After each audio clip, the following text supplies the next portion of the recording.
Welcome to the Healthy Metal Hippie Podcast, where art and wellness collide. Well, hi, and welcome back to the Healthy Metal Hippie. Today, we're talking about dreams. Not your bedtime dreams. I mean, we could talk about your bedtime dreams, but today we're talking about your life dreams, your life goals, and what keeps us going forward on the path towards them, or what stops us from continuing to work towards them. And this is a big subject, and as we progress through life, our dreams and our goals, they change. Sometimes I see that there are different variations of the same goal. I see that maybe the goal was something here, and now it's actually a much bigger scope, which is really cool. Sometimes we get pulled completely away from what our dreams are. I saw something online a couple months ago about how we all kind of revert back to who we were at 14 years old or something like that, which I think in some ways is kind of true, where it seems like that seems to be this sweet spot. I don't know if this is scientific, but it seems to have some accuracy, okay? Where there's this sweet spot of us just being ourselves and being authentic. No, we didn't know it all. We'll never know it all. But there's something about those pieces of you that you held really dear. I know for me, there were bits of my teenage years that I threw away. And I went, no, that can't be me, because that's not what is expected of me.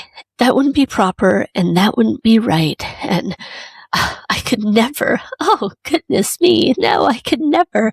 Yeah, well, I think as we get older, we go, oh, what were we all about? We reconnect with those things when we feel that we've gone like too far astray from them. So we're always going, that was a piece of me that I miss, that I have wondered where it wandered off to over the years. Can we leave the ones that we don't want, and we take back the pieces of us that we want? I've probably talked about it on different episodes or maybe different things I've written online, but I always had this goal that I wanted to be some kind of singer or songwriter in the arts, doing something with music. I could see myself sat with an acoustic guitar playing to my little crowds poetry. And over the years, I've let pieces of that go. I've forgotten that poetry side of me. I've forgotten the songwriting side of me. Over the past few years, it's also come back to me that I still want to release music. I still want to make music. And it's surprising, because I thought, I let that go a long time ago. But when I think about it, I didn't let it go. I've put it on the back burner, and that's okay too. My focus is primarily on helping other artists. So over the years, we end up coming back to ourselves. I mean, I always hope that people didn't lose those sides of themselves, that they actually look back and go, oh, that was cool.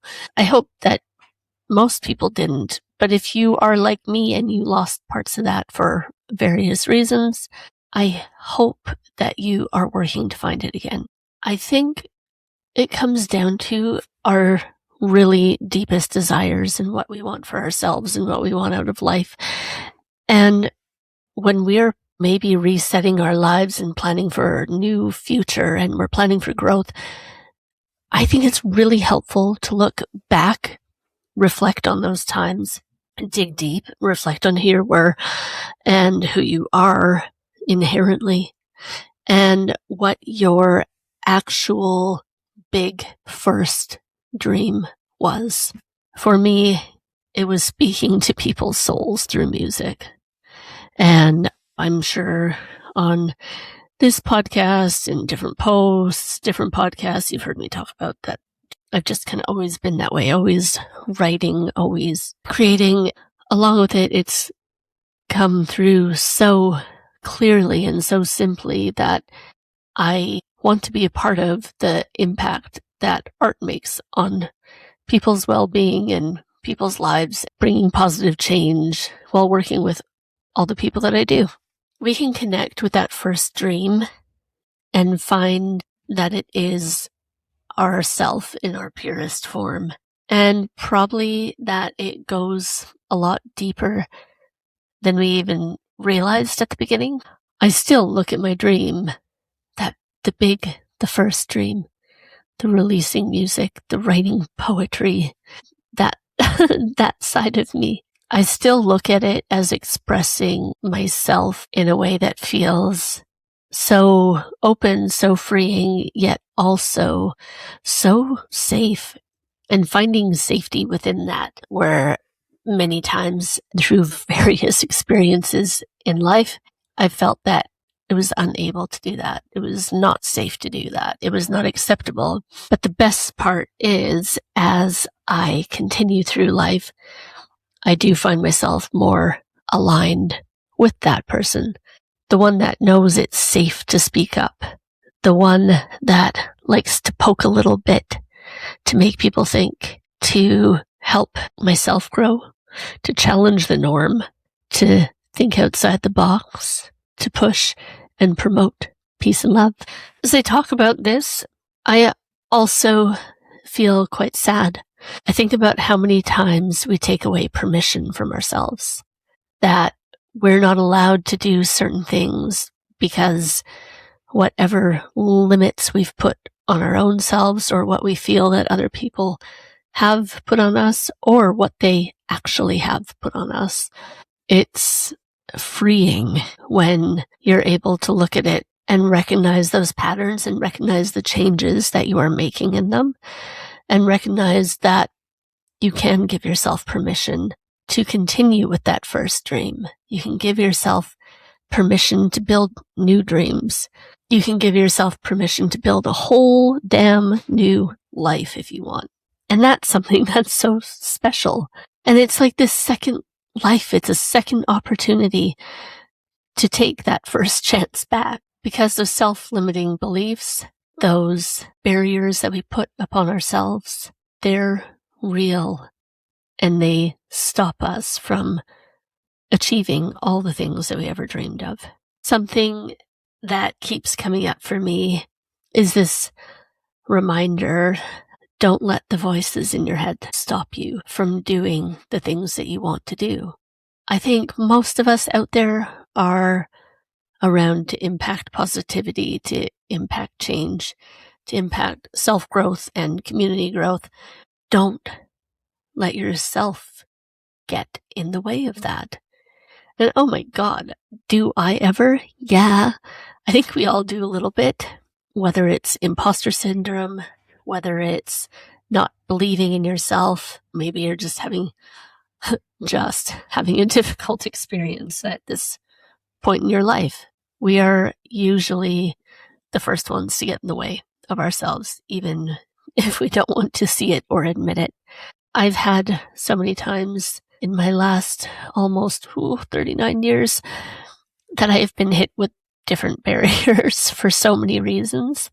And, and some of them I've talked about on here, some of them I have not, and maybe some of them I never will. But like with any situation or any circumstances thrown at you, it's about how you deal with them. And it's about how you push forward and how you align yourself with you. Sometimes we just can't. And that's also an acceptable answer. But we make progress, and we keep training ourselves and bettering ourselves, and we keep learning about ourselves. And the more we learn about ourselves, the more we learn about other people, the more we experience life, the more that we are prepared to grow and reach out and grab all those things that we want. So I'm curious, have you left your first dream behind? Why did you leave yours behind? And is it something that still aligns with your values? Is it something that still aligns with the core of you? Or have you actually completely changed? Do you feel completely comfortable with letting go of that first dream? I always think it sparks a little bit of magic in us, even if we can sit and ponder it for a while. I also wanted to be a bunny. That was one of my big dreams. Not that kind of bunny. I was 5. But when I think about my bunny dreams, I think, it's fitting to imagination, hopping around and feeling at peace. I think that's what I really felt like with being a bunny. So some of my dreams, the original ones, the first dream, I'm going back to. I feel thankful because I feel aligned with myself and finding the pieces of myself that I left in the past that I actually really wanted to take to the future. So are you catching up with your old self? Are you finding your first dream? Or are you building new dreams and building a new life based on who you are today? Let me know. I'm really curious. I'm sending super love to you and have an amazing day. Thanks so much for joining us on the Healthy Mental Hippie podcast. For more ways to connect, go to www.healthymentalhippie.com.